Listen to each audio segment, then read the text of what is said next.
quinto ano, vamos para mais uma aula de geografia? Peguem o material, coloquem tudo em cima da mesa, se organizem direitinho aí que a nossa aula vai começar. E aí, gente, hoje vamos falar de quê? Bem, gente, hoje nós vamos falar das variações linguísticas, tá? Compreender aí que cada região tem seu jeito de falar, tem suas palavras adequadas ao seu linguajar, ao seu dia a dia, certo? Vocês vão encontrar o conteúdo nas páginas 88 e 89 e depois da nossa aula vocês estarão realizando a atividade da página 90, tá? Esse conteúdo ele é bem pequeno, porém muito interessante, certo? Principalmente para as pessoas que gostam de viajar, percebem constantemente, com bastante frequência, que há uma variação linguística no jeito das pessoas falarem. E hoje a gente vai curtir e compreender um pouquinho sobre isso, certo? Então, gente, existem entre os estados brasileiros variações linguísticas que eles são peculiares, tá? Se você sair de Pernambuco e você for para, por exemplo, a região sul, né? Você vai perceber que as pessoas têm um jeito diferente de falar. Na comunicação, as palavras, elas são diferentes, isso é perceptível, tá? Então, no caso da região Nordeste, por exemplo, temos linguagens específicas dos estados, tanto na zona rural quanto na zona urbana, certo? Muitos termos utilizados pela população no campo refletem a linguagem dos nossos antepassados. Vós-me ser, pro modo de a gente entender melhor, sou doutor, né, gente? Então, muito frequente no cordel. E tudo isso faz importante conhecer essas variações e respeitar o modo de falar de cada um, certo?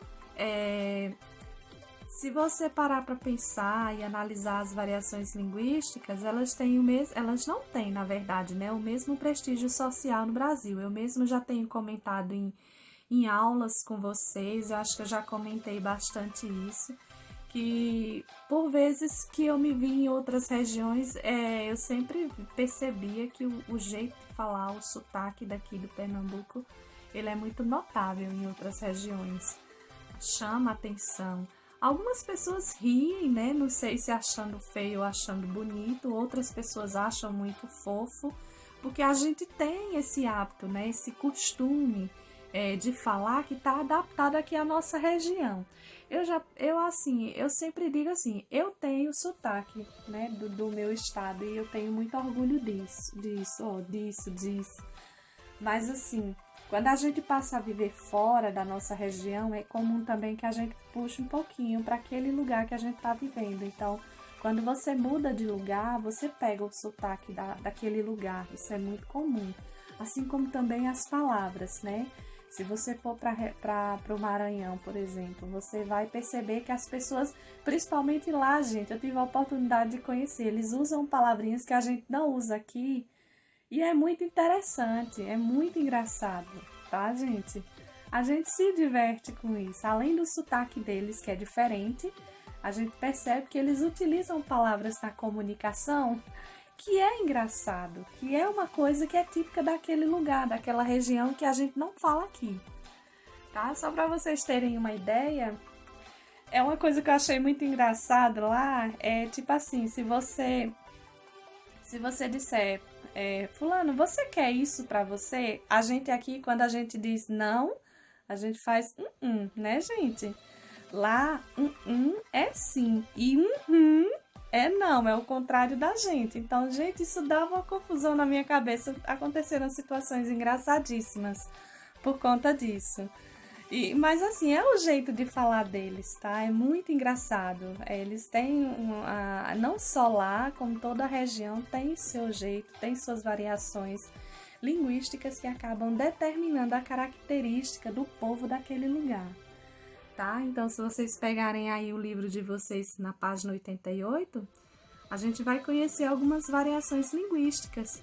Mangá, zombar, aperreado, angustiado. A gente fala muito aperreado, né? Lá no sul da Bahia, essa palavra aperreado era uma graça. Eita, menina! a amadinha hoje está aperreada. Eles gostavam de fazer isso. Então é bem engraçado, gente. Oxente, né? Que é a interjeição que demonstra espanto. Bigu, que é carona.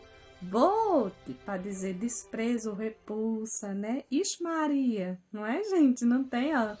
Jerimum, que é o abóbora. A macaxeira, que é a mandioca. A canjica, que é curau de milho. Então, assim, a mexerica, né, que é a laranja cravo. Então, assim, gente, diante de tantas variedades, é importante a gente saber que não existe a mais correta, e sim a mais adequada a cada contexto, tá? Então, não é errado a gente dizer... É muito comum a gente falar algumas palavrinhas aqui que para o Sudeste a gente fala errado, mas não é errado, é a nossa linguagem. Isso faz parte, isso é cultural, isso faz parte da região, do jeito de viver das pessoas, tá? Passando para a página 89, tem a questão do turismo. Quando a gente trabalhou no Nordeste, a Pro falou muito na questão do turismo, né? Nossa região, nosso Nordeste, ele atrai bastante turismo. Por quê? Porque temos lindas praias no Nordeste e elas são muito bem vistas e procuradas por diversas pessoas de várias partes do Brasil e do mundo, né? Então, o litoral é a principal, assim, é o principal atrativo. Por quê? Porque ele oferece milhares de quilômetros de praias tropicais, areias brancas, águas mornas, muitas das quais ainda pouco exploradas. Então, isso acaba atraindo muitas pessoas a quererem conhecer. Sem se falar, né, gente, no luxuoso e delicioso lazer, né? Então, são 300 dias de sol por ano, em média. A gente aqui vive numa região quente, a gente tem essa condição climática de estar curtindo a água, de estar curtindo a praia. Então, quem quer conhecer, procura o Nordeste. Isso acaba gerando o quê? Faz crescer o setor econômico, porque quem vem como turismo vai gastar de alguma forma. Então, isso faz crescer, movimenta o dinheiro na região, tá? Então, o patrimônio histórico e cultural, ele também é muito rico, né? O que também existe bastante aqui no Nordeste. E com isso, evidencia-se cidades coloniais, como São Luís, Olinda. Gente, o Centro Histórico de São Luís é lindíssimo, eu já tive a oportunidade de conhecer. Também já conheci o Centro Histórico de Olinda. Tudo isso é considerado o quê? Patrimônio histórico da humanidade. Conhecer, viajar, conhecer e ter acesso a tudo isso é muito rico. Isso enriquece os nossos conhecimentos, nos tornam sábios. A gente passa a conhecer a história, a gente passa a viver estando ali, a entender um pouquinho, né, sobre a nossa região, sobre as regiões que nós conhecemos, que nós nos submetemos a conhecer. Né? Sobressai ainda Salvador, também tive a oportunidade de conhecer o Centro Histórico de Salvador, né? Que foi a primeira capital do Brasil, com sítios históricos recuperados, né? Assim como Recife também, né? Também já estive. Que são áreas que são, na verdade, que foram áreas, né? Que foram dominadas por holandeses no século XVII. Então, veja que isso tudo envolve a história. Então, conhecer, gente... Sempre que vocês tiverem a oportunidade de viajar e conhecer, lembrem que isso enriquece bastante o nosso conhecimento, certo? Os nossos conhecimentos, tá? Então, a cultura nordestina, ela é um atrativo para o turista, certo? Porque tem toda essa riqueza cultural e ainda lindas, belas praias, né? Praias encantadoras que atraem pessoas a querer conhecer, a querer curtir. Tá? Em cada estado há danças e hábitos seculares preservados, a culinária também é bastante interessante. Quem vem quer conhecer, quer comer, conhecer como é o gosto da comida daquele lugar, né? As rendas, né?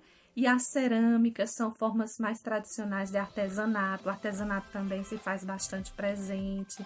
A gente tem as festas juninas, né, em Caruaru, Campina Grande, são as mais populares do país, isso também atrai turismo. O carnaval, gente, ele continua sendo o evento que mais atrai turismo, tá? Especialmente para Salvador, Olinda e Recife. Então, cada uma dessas cidades chega a receber 1 milhão de turistas nessa época. Imagine aí, 1 milhão de pessoas na cidade. O quanto essas pessoas não gastam, não consomem. Então, tudo isso atrai o quê? Dinheiro, tá? Outro grande destaque nacional, gente, e mundial, é Fernando de Noronha, com suas maravilhosas paisagens, né? Seu mar cristalino, né? Local que abriga o quê? Os golfinhos saltadores, né? Conhecido em todo o mundo. Quem não tem desejo de conhecer? Isso tudo, gente, atrai turismo. Então, destaca-se também o Parque Nacional dos Lençóis Maranhenses, belíssimo, gente, um sonho.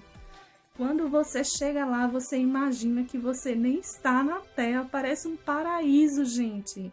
Um complexo, assim, conjunto de dunas, rios, lagoas e manguezais, águas cristalinas, belíssimas, um encanto. Maior presente que já ganhei, poder conhecer.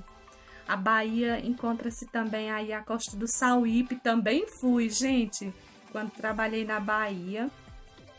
Passei 4 dias de princesa num lindo e chiquérrimo hotel por conta de uma escola. A gente foi fazer uma capacitação e eu também ganhei esse presente. Gente, lá é um sonho, é um paraíso, tá? E o maior complexo turismo do Brasil, o Arquipélago dos Abrolhos, né? Que possui excelentes áreas para mergulho livre, para quem gosta, então isso também atrai turismo, né? Além de atrações como as temporadas das baleias jubarte, né, que se inicia no mês de julho. No Piauí encontra-se o Parque Nacional Sete Cidades, né, a Serra das Confusões e Serra da Capivara, com formações rochosas e pinturas rupestres que guardam um pouco da história do homem do passado, né? Além do seu litoral, então há o delta, né, do Parnaíba, e outros destaques são o maior cajueiro do mundo, né, e Forte dos Reis Magos, né?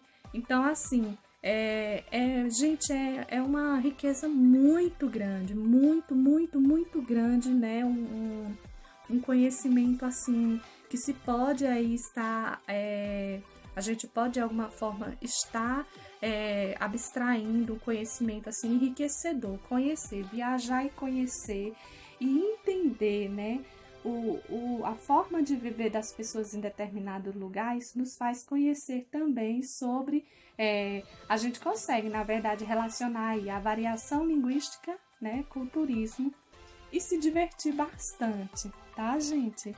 Então, essa foi a nossa aula de hoje. Realizem as atividades e não esqueçam de mandar a foto para a Pro, tá, gente?